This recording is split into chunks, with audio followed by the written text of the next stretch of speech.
Shalom Kingdom Citizen, welcome to Rock Ministry. Sebentar lagi kita akan bersama-sama mendengarkan firman Tuhan. Melalui firman Tuhan yang disampaikan, kami percaya saudara akan diberkati dan diperlengkapi untuk menggenapi rencana Kristus dalam hidup saudara. Jangan lupa untuk like, comment, and subscribe, dan share video ini agar menjadi berkat bagi banyak orang. Selamat menyaksikan, Tuhan Yesus memberkati.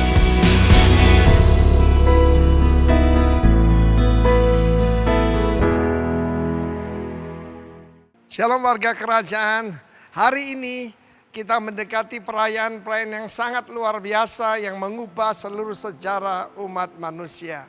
Seluruh peradaban umat manusia berpusat pada seseorang, yaitu Yesus Kristus dari Nazaret. Tapi sebetulnya dia dari sorga, saudara. Cuma pernah tinggal di Nazaret, bahkan Kapernaum, dan dilahirkan di Bethlehem. Saudara yang kasih Tuhan, dari mana saya bisa percaya bahwa dia adalah Tuhan itu? Sebab jelas sekali bahwa semua nubuatan tentang Kristus digenapi cuma dalam satu orang ini.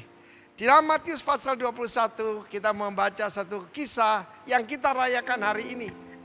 Hari ini dalam penanggalan Yahudi tanggal 10 bulan Nisan.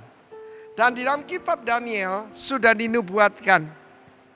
Sejak yaitu keluar peraturan ataupun firman atau perintah Raja Artasastra untuk membangun kembali Yerusalem, dan surat itu juga melalui Nehemia, maka akan ada 69 kali 7 tahun.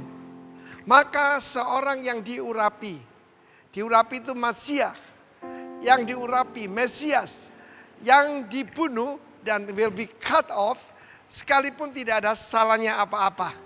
Dia tidak punya salah, dan kita tahu bahwa ada satu kitab yang sampai hari ini oleh para rabi-rabi Yahudi tidak pernah dibaca, yaitu Yesaya 53. Bahwa sesungguhnya dia tertikam karena pemberontakan kita, dan ganjaran yang mendatangkan keselamatan, mendatangkan shalom atas kita, telah ditimpakan atas dia. Dia tidak punya salah. Yesus berkata kepada Anas, Kayafas, Herodes, bahkan Pontius Pilatus, buktikan kalau aku pernah salah. Dia tidak bisa dituduh secara apapun, karena dia tidak melanggar hukum Musa, dia tidak melanggar hukum sipil yang diterapkan oleh tentara Romawi. Dia tidak pernah berdusta, tidak pernah melakukan sesuatu yang negatif apapun. He is the Holy One of Israel. Saudara, firman Allah mengatakan sesudah itu maka akan dihancurkan tempat kudus, dan kota akan dibangun kembali. Yerusalem dibangun kembali pada zaman Nehemia, dan kemudian bahkan dibangun bait Allah yang lebih hebat lagi pada zaman Herodes. Tapi pada tanggal 70 Masehi maka bait Allah diruntuhkan. Yesus berkata bahwa batu yang kamu lihat ini tidak akan tertumpuk satu di atas yang lain. Sampai dengan hari ini orang Israel mereka tidak bisa mengerti. Memang Tuhan izinkan mata mereka tertutup supaya jumlah daripada bangsa-bangsa itu genap, barulah Israel akan diselamatkan. Saudaraku, dapatkah satu bangsa lahir dalam satu hari? Bisa. Kita lihat bagaimana secara mujizat abad yang lalu negara Israel berdiri dan kegenapan daripada firman Tuhan terjadi. Dalam Matius pasal 21, the triumphal entry. Yesus datang pertama kalinya. Saudaraku, kita memperingati hari ini di mana Yesus masuk ke bait Allah, ya, bukan ke bait Allah saja, tapi pertama ke kota Yerusalem melalui pintu gerbang emas, the golden gate, yang menghadap ke timur. Kalau saya pernah pergi ke Israel, maka yang disebut tembok ratapan itu adalah Western Wall, ya, tembok penahan daripada bangunan bait Allah yang dulu pernah ada pada zaman daripada Salomo, dan itu dibangun oleh Herodes. Saudara yang kasih Tuhan, firman Allah mengatakan bagaimana dia menggenapi setiap nubuatan tentang Mesias. Dinubuatkan bahwa Mesias ini akan dilahirkan dari seorang anak darah. Bahkan way back ketika yaitu manusia diciptakan, Tuhan berkata membuat permusuhan antara setan yang waktu itu adalah memakai ular dengan wanita ini. antara keturunannya dengan keturunanmu. Jesus is the seed of the woman. Saudaraku, sebagian besar umat manusia percaya, tidak tahu percaya sungguh atau tidak, bahwa dia lahir daripada perawan. Dan dikatakan firman Tuhan, dia akan dilahirkan harus di Bethlehem. Dia harus pernah dipanggil keluar dari Mesir. Semuanya digenapi, saudaraku. Semua nubuat tentang Mesias, tidak ada satupun yang luput. Karena saya berani katakan, mari kita rayakan hari ini. Kedatangan yang pertama kita peringati, tapi kita juga menyambut kedatangan yang kedua. Kenapa orang Yahudi tidak bisa mengerti? Mereka seharusnya membaca kitab Daniel. Kitab Daniel menunjukkan ada dua orang raja di situ. Yang pertama yang menghancurkan Bait Allah, menghancurkan Yerusalem, itu Kaisar Titus. Waktu itu Jenderal Titus yang diangkat jadi kaisar yang menghancurkan Bait Allah. Dan itulah kedatangan Kristus yang pertama. Seperti saya katakan bahwa seluruh umat manusia, peradaban manusia berputar pada seseorang saja, Yesus Kristus dari Nazaret. Sebelum dia, maka disebutkan before Christ, sebelum Kristus. Tetapi dalam bahasa kita pun dikatakan tahun ini adalah tahun Masehi. Sebetulnya Anno Domini, the year of our Lord. Anno Domini, Domini our Lord. Saudaraku, memang sekarang belum semua mengaku Yesus adalah Tuhan. Tapi tidak lama lagi, bahkan melalui krisis-krisis yang sedang terjadi ini, setiap lutut akan bertelut dan setiap lidah akan mengaku bahwa Yesus Kristus adalah Tuhan buat kemuliaan Sang Bapa. Saudara yang kasih Tuhan, ketika dia masuk, dia mengendarai keledai. Bahkan anak dari keledai. Saudaraku, anak keledai belum pernah ditunggangi. Tidak ada anak keledai yang belum pernah ditunggangi, saudaraku, bisa dinaiki orang. Kita tahu keledai itu gambaran pada manusia. Manusia lama kita yang suka melawan. Kalau tidak boleh pulang malam, pulangnya pagi, saudaraku ya. Itulah manusia, termasuk yang berbicara ini. Dan menarik sekali, di dalam kitab Taurat dikatakan bahwa seekor keledai itu harganya mahal. Karena apa? Keledai jantan yang lahir dan yang keluar dari kandungan induknya harus ditebus dengan seekor domba. Seekor domba yang tidak bersalah disembelih untuk menyelamatkan si keledai ini. Dan menarik sekali, anak domba Allah ada di atas keledai itu. Keledai itu tidak lain daripada saudara dan saya. Saudara yang kasih Tuhan, dia masuk ke sana dan bukan karpet merah, lebih hebat. Jas ataupun jubah itu disebarkan, bahkan daun-daun palem, dan dia berjalan di atasnya, saudara. Karena satu nubuatan yang harus digenapi, bahwa hai Putri Sion. Putri Sion adalah Yerusalem. Putri Sion adalah bangsa Israel. Rajamu datang. Mesias itu artinya raja. Sekali lagi, kenapa bangsa Israel tidak bisa mengerti? Kan ada dua kali kedatangan Mesias. Mereka masih menunggu. Kita menunggu yang kedua, mereka masih menunggu yang pertama. Dan saya selalu katakan pada teman-teman saya yang orang-orang Israel, saya bilang ya nanti aja kalau dia datang. Kita tahu siapa yang benar, siapa yang salah. Tapi saya tahu dengan sesungguh-sungguhnya bahwa saya katakan ada dua raja. Raja pertama itu Kaisar Titus, yang satu lagi Antichrist. Yang saat ini saudaraku sudah dipersiapkan panggungnya untuk muncul di atas muka bumi ini. Karena itu seperti saya katakan di dalam pesan saya Jumat yang lalu. Maka saudara yang kasih, apa yang kita hadapi ini belum apa-apa. Ini baru riak-riak. Belum gempa bumi, belum angin tofan, belum angin ribut. Tetapi cuma ujian. Apakah saudara saya sungguh percaya siapa Yesus Kristus Tuhan. Rajamu itu lemah lembut, rajamu rendah hati. Dan dia naik keledai, artinya dia datang dengan maksud damai. Dia datang dengan maksud damai dan membawa keselamatan. Saudara yang kasih Tuhan, sebelum itu kita tahu ketika Yesus memberi makan 5.000 laki-laki belum terhitung wanita dan anak-anak.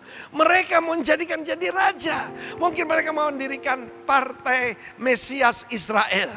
Tapi Yesus menolaknya. Bahkan menyuruh mereka pergi. Mereka berkata, sesungguhnya ini nabi yang kita tunggu. Dalam kitab Ulangan pasal 18 dikatakan oleh Nabi Musa, seorang nabi sama seperti aku. Dari tengah-tengah saudaramu, dialah yang harus kita dengarkan. Siapa dia? Tidak lain daripada Yesus Kristus. Karena saudaraku, seperti pada waktu kecil Musa mau dibunuh, Yesus juga mau dibunuh.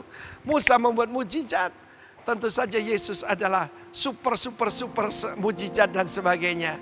Firman Allah mengatakan ketika dia masuk, maka yang menyambut dia bukan ahli-ahli Taurat, bukan tokoh-tokoh agama, bukan VVIP, tapi orang-orang biasa. Bahkan anak-anak kecil yang menyambut dia dan berseru kepada dia, Hosana bagi anak Daud. The son of David itu sebutan orang Israel, yaitu kepada Mesias. Meskipun dikoreksi oleh Yesus. Yesus berkata, bagaimana aku jadi anaknya Daud? Daud sendiri berkata bahwa aku adalah Tuhan. Dia sendiri mengakui I'm his Lord.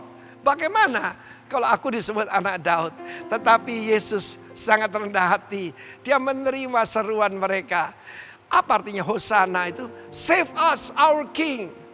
Tolong kami, selamat kami. Now, sekarang Raja kami. Dan itu yang perlu kita teriakkan hari-hari ini. Saudaraku, tidak ada manusia yang bisa menolong. Tidak ada profesor, konglomerat, presiden, raja manapun bisa menolong. Ada seorang raja yang mau menolong. Dialah Raja Yesus Kristus. Orang berseru, diberkatilah dia yang datang dalam nama Tuhan. Orang-orang sederhana mau mengalami kerajaan sorga. Mau mengalami sang raja itu. Jadi orang sederhana. Jadi seperti anak kecil yang menyambut sang raja. Saya punya sebuah ilustrasi yang beberapa kali saya sampaikan. Dan saya belum pernah menemukan ada ilustrasi lebih baik dari itu. Jadi saya mau ceritakan kepada saudara. Bagaimana justru anak-anak kecil bisa mengenali pemimpinnya. Teman saya adalah seorang letnan di dalam angkatan udara. Dan dia adalah ajudan daripada komandan kita waktu itu, yaitu angkatan udara di lapangan terbang Perak, Surabaya. Belum ada Juanda. Dan dia menerima sebuah telepon, dan teleponnya berbunyi begini, bahwa Bung Karno akan datang, harap disediakan mobil. Saudara, dia begitu kaget, dia begitu ketakutan. Karena apa? Tidak ada mobil yang layak untuk menyambut Bung Karno. Dia datang incognito. Dia datang sidak begitu saja, mungkin akan datang pada keluarganya di Blitar. Saya tidak tahu, tapi dia datang tidak dengan entourage, tidak pakai pengawal, tidak pakai siapa-siapa. Dan teman saya ini begitu kaget. Dia mencoba mencari mobil, mencari pinjaman mobil. Dapatnya sebuah VW Kombi yang jelek, saudaraku. Sudah ada karat di mana-mana. Dan pada waktu itu dia cepat-cepat pergi ke bandara Perak pada waktu itu. Dan apa yang terjadi? Bung Karno sudah ada di situ. Pakai baju biasa, tangan pendek, baju putih, tanpa kopiah yang jadi gayanya. Tidak memakai tongkat komando, tidak pakai baju safari, hanya pakai kaos oblong dan baju putih tangan pendek begitu saja. Dan pada saat itu dia minta maaf. Dia berkata, Pak Presiden, saya minta maaf, komandan tidak ada di tempat, tidak ada mobil yang cocok. Dia berkata, enggak apa-apa, ini pokoknya bisa jalan. Dan ketika mereka memasuki kota Surabaya, keluar dari daerah Perak, mereka masuk jalan Gemblongan namanya ya. Mereka ketika masuk ke sana, mendadak anak-anak kecil yang naik sepeda, anak-anak SD, mungkin awal-awal SMP, mereka mengenali siapa dia. Dia tidak datang dengan peci ataupun, dan itu sebuah VW Kombi jelek, saudaraku. Dan anak-anak kecil itu berteriak. Dia berkata, merdeka, Bung Karno, merdeka, Bung Karno, merdeka. Dan rombongan itu makin lama makin besar. Ketika saudaraku masuk ke jalan Tunjungan Surabaya, rombongan itu makin panjang. Sampai akhirnya ke kantor gubernur, yaitu di Jalan Pemuda, saudaraku. Ya, di Jalan Pemuda di sana kita pada saat itulah saya belajar sesuatu, saudara. Ketika Yesus datang, dia tidak membawa mahkota. Dia tidak datang dengan gebiar. Dia tidak datang dengan secara luar biasa. Tetapi jangan lupa, pada waktu dia dilahirkan, pasukan malaikat memuji Allah, katanya. Segala kemuliaan bagi Allah di tempat maha tinggi. Dan mereka memberitakan kabar baik buat dunia ini. Dan diberitahu kepada orang-orang sederhana, yaitu para gembala yang menjaga kawanan domba di waktu malam. Itu pasti bukan milik mereka, mereka cuma buruh harian. Hari-hari ini beberapa saudara yang mungkin penghasilan saudara harian, hati saudara sedang kecut. Saya beri kabar baik buat saudara. Bagi orang-orang sederhana, maka saat-saat ini mudah sekali untuk mengalami jamahan Tuhan. Saudara yang kasih Tuhan, anak-anak kecil mengenali dia. Dia tidak datang dengan tanda-tanda yang luar biasa. Cuma sebuah mobil VW kombi jelek, saudaraku. Dan Yesus datang menggenapi semua nubuatan itu dengan mengendarai seekor keledai beban yang mudah. Saudara yang kasih Tuhan, firman Tuhan ini sungguh luar biasa. Dan apa yang saya ceritakan itu cerita sebenarnya. Dan saya melayani Tuhan 40 tahun. Dan saya ingat sama didikan Tuhan Yesus. Dia berdoa begini, Bapak, aku bersyukur kepadamu bahwa Engkau sembunyikan semua rahasia ini bagi orang-orang yang berhikmat, orang-orang yang pandai, orang-orang hebat. Tapi Engkau nyatakan kepada bayi-bayi, Engkau nyatakan kepada orang-orang sederhana, Engkau nyatakan pada anak-anak kecil. Saudaraku, bukan cuma itu, seluruh kota Yerusalem mengatakan gempar, saudara. Gempar di sana dipakai istilah seperti gempa bumi. Bayangkan saja, itu adalah perarakan kemenangan dari seorang raja. Dan mereka mengharapkan Mesias yang menggulingkan ya kekaisaran Romawi. Pada waktu itu ada legion ke-10 daripada kekaisaran Romawi di sana yang terkenal sangat kejam dan sadis. Tetapi saudaraku, Yesus tidak datang untuk berperang. Dia datang untuk menyerahkan nyawanya. Dia datang untuk menyerahkan nyawanya. Bahkan iblis pernah menawarkan a shortcut, satu jalan yang mudah, yaitu minta Yesus menyembah dia satu kali. Dan segala kerajaan di dunia dan isinya diberikan. Kita harus tahu bahwa iblis itu haus penyembahan, saudara. Sebab penyembahan hanya untuk Tuhan. Dan tidak untuk manusia manapun. Tidak untuk pemimpin manapun. Saudara yang kasih Tuhan, setelah itu Yesus masuk ke bait Allah. Di bait Allah ada salah pengertian. Dunia ini penuh dengan gagal faham, saudara. Orang buta dan orang lumpuh itu tidak boleh masuk bait Allah. Mereka salah mengerti bahwa ketika orang-orang Yebus yang dulu menguasai yaitu Yerusalem berkata pada David. David ada di bawah daripada pegunungan itu. Bahwa orang buta dan orang lumpuh pun tidak bisa kamu lawan. Bukan berarti David membencinya, bukan. Kita lihat the greater David, Yesus. Dia sengaja menyembuhkan mereka. Orang buta dan orang lumpuh. Hari ini kita buta pada kebaikan Tuhan. Dan kita lumpuh, tidak melakukan apa-apa. Jangan lumpuh dan buta, saudara. Arise and shine, haleluya. Kumi, ori, bangkit dan bersinarlah. Dan firman Allah mengatakan anak-anak kecil ada di bait Allah itu. Sementara yang mereka orang-orang yang berjenggot panjang, jubahnya panjang, yang mengira dia paling pandai, ahli-ahli Taurat, tidak mengenali Mesias. Padahal tanggalnya udah jelas, saudaraku. Menurut catatan dari Josh McDowell, maka Yesus entry ke situ adalah 30 Maret tahun 33 Masehi. Sebab, saudaraku, pada waktu diberikan perintah oleh Raja Artasastra dari Persia, maka itu adalah tahun 444 sebelum Masehi. Dan ini jelas sekali. Dan Yesus disalibkan pada tanggal 14 Nisan.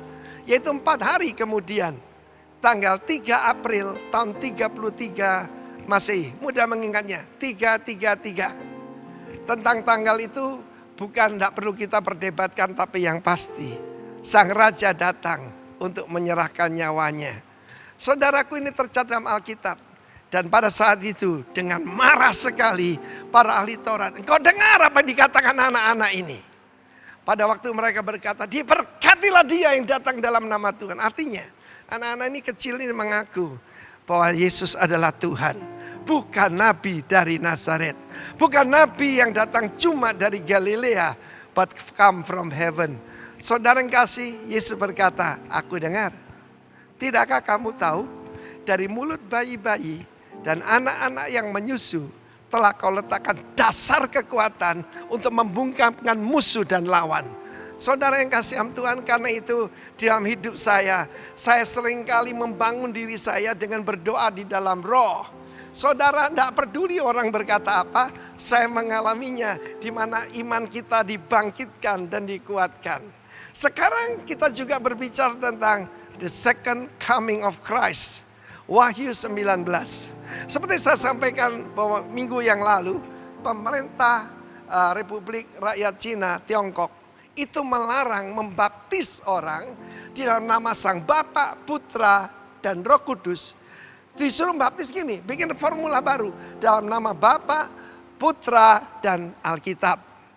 Bukan senling Roh Kudus, tapi sencing Alkitab. Saudara tahu apa yang terjadi? Mereka mencoba menutupi dunia ini pada kenyataan, kebenaran bahwa Roh Kudus ada di dunia ini. Roh Kudus ada di rumah kita. Dan Roh Kudus itu sungguh-sungguh adalah Tuhan yang ada di bumi ini. Bahkan ada di tengah-tengah keluarga saudara.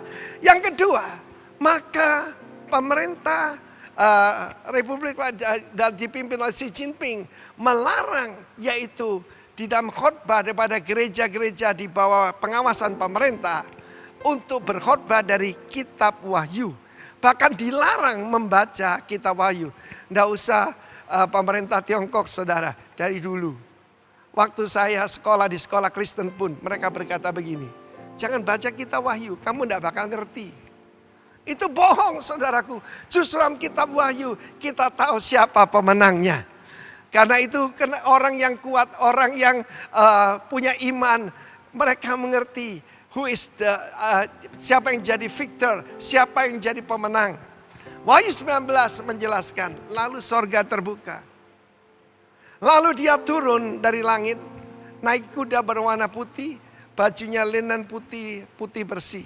Dari mulutnya keluar pedang, matanya bersinar seperti nyala api. Dan saudaraku, di jubahnya itu, di pahanya ada tertulis namanya Firman Allah. Dia adalah raja di atas segala raja. Dia adalah Tuhan di atas segala Tuhan. Dan yang boleh disebut. Saudaraku, dia telah mencelupkan jubahnya dalam darah. Pada waktu sebentar lagi kita akan memperingati kematian dan kebangkitan Kristus. Kalau Kristus tidak bangkit, percuma iman kita. Kalau Kristus tidak bangkit, bahkan kalau dia tidak menyerahkan nyawa hari-hari ini. Banyak orang menyangkal bahwa Kristus pernah mati. Begitu Allah sayang dengan dia, langsung diangkat. Tapi yang diserupakan dengan dia itu yang disalibkan. Tidak, saudaraku. Dia benar-benar menyerahkan nyawanya, mati di atas kayu salib. Dengan kematian yang paling horrible. Kematian yang sangat mengerikan. Jubahnya dicelup di dalam darah. Dia adalah yang setia dan yang benar. The faithful and true. The Alpha and Omega. Saudara yang kasih Tuhan. Dan dia akan memasuki sekali ini. Masuk ke Yerusalem melalui the Golden Gate, tetapi tidak mengendarai keledai lagi. Dia mengendarai kuda, artinya siap untuk berperang. Saudara, akhir zaman belum selesai. Karena itu jangan memakai istilah kiamat lah. Karena itu bukan istilah kita, bukan? Bahkan nanti ada langit yang baru dan bumi yang baru setelah Kristus memerintah 1000 tahun lamanya. Dan kabar baiknya, saudara dan saya akan datang bersama dengan dia and reign with Christ. Bukan cuma 1000 tahun, tapi forevermore. Karena itu saya mau kata pada saudara, apa yang kita hadapi sekarang ini baru sedikit. Karena corona bisa disembuhkan, bisa dikalahkan, kesulitan ekonomi nggak ada artinya. Tapi di depan ada penganiayaan. Pada waktu Titus masuk, ratusan ribu orang Israel dibantai, jadikan budak. Bahkan sepanjang jalan itu menjadi trail of blood karena begitu banyak orang yang disalibkan. Saudaraku yang kekasih Tuhan, kerajaan Romawi yang lama sudah nggak ada, tapi ada Romawi yang baru, saudaraku. Dan rajanya itu sesuai Daniel 9 mengatakan bahwa dia akan menghentikan, yaitu persembahan harian. Hari-hari ini mari kita pakai. Setiap hari dipakai untuk memuliakan Tuhan. Dari RMTV kami yaitu jam 6, jam 12 dan jam 6 sore. Kita ada renungan, kita ada puji-pujian dan penyembahan. Untuk membangun iman saudara. Karena itu kita saat ini kita tahu apa yang ini bukan dongeng, ini sejarah saudara. Bahwa dia memasuki sesuai dengan perintahnya. Dan Mesias itu yang diurapi itu dibunuh, cut off. Sekalipun tidak ada salahnya apa-apa. Orang tanya siapa yang membunuh Kristus? Yang membunuh Kristus bukan memang pakai tangan orang Romawi. Tapi firman Allah mengatakan dia tertikam karena pemberontakan kita. Mari kita jujur. Berapa banyak kita yang memberontak pada Tuhan. Melanggar perintah Tuhan. Melanggar ketetapannya. Tetapi besarlah kemurahan dan kebaikan Tuhan. Dia memang datang menyerahkan nyawanya. Bahkan dia tidak membela diri. Seperti domba yang keluh di depan orang yang menggenting bulinya. Dia tidak membuka mulutnya kepada Anas, pada Kayafas, bahkan pengadilan rakyat itu, bahkan dia apalagi Herodes, karena Herodes tidak punya legitimasi. Cuma kepada Pontius Pilatus dia menjawab. Ketika Pontius bertanya, "Are you a king?" Sebab Mesias artinya king juga. Pasti tanya semua orang Yahudi, apa Masiah? Mosiah is a king, melek, raja. Yes, I'm a king. And for that purpose I was born. Saudara, dia tidak datang bawa agama. Dia datang membawa kerajaan. Dan kerajaan itu bagi mereka yang mau menerima dia dijadikan anak-anak Allah. Dan bagi orang yang mau merendahkan diri seperti anak-anak, dia akan masuk dalam kerajaan sorga. Kerajaan Allah bukan soal makanan dan minuman. Bukan soal peraturan, tapi soal kebenaran, damai sejahtera dan sukacita oleh Roh Kudus. 30 Maret tahun 33 Masehi, kita peringati hari ini. Itu adalah sejarah yang luar biasa. Dan tanggal 10 Nisan adalah di mana domba Paskah itu dikurung, saudaraku. Kita tahu pada waktu ditangkap di Getsemani, maka Yesus sempat, yaitu dimasukkan penjara. Penjara dari siapa? Dari Kayafas.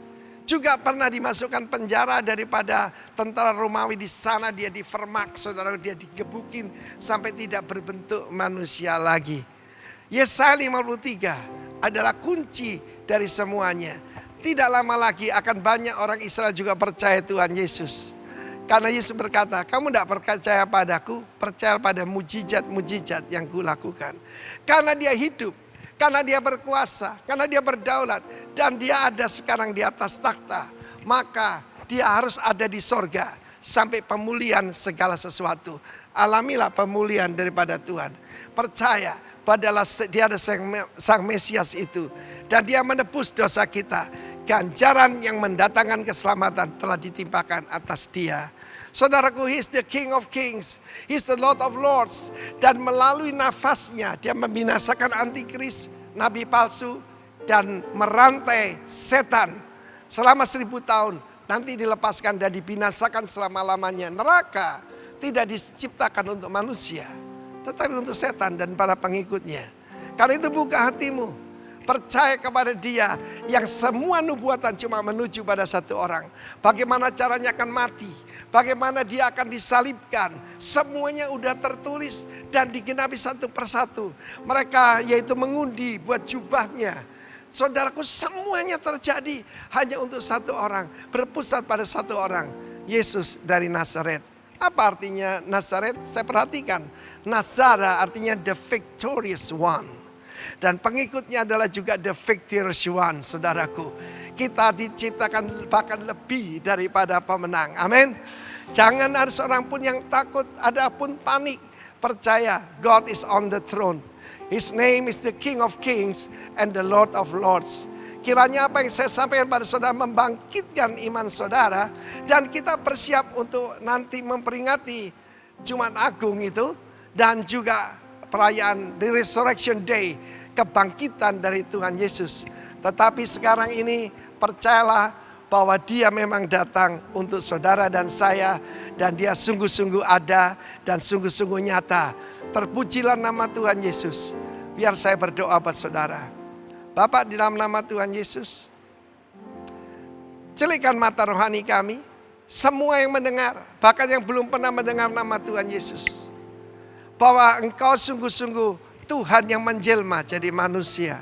Menggenapi semua nubuatan tentang dirimu. Dari kelahiranmu sampai kematianmu. Artinya juga kalau kedatangan yang pertama masuk ke Yerusalem, itu digenapi secara tepat sekali. Maka kedatanganmu yang kedua tidak lama lagi. Segala apa yang terjadi di dunia ini cuma membuat manusia look up, untuk melihat ke atas. Pertolongan tidak datang dari timur, barat, ataupun utara atau selatan, tapi datang daripada Tuhan. Karena itu biarlah kami menerima firman-Mu ini dan iman kami dibangkitkan. Kami ingat keledai itu. Keledai itu manusia lama kami. Tebus kami dengan darah-Mu Tuhan Yesus, supaya kami juga menjadi domba-domba-Mu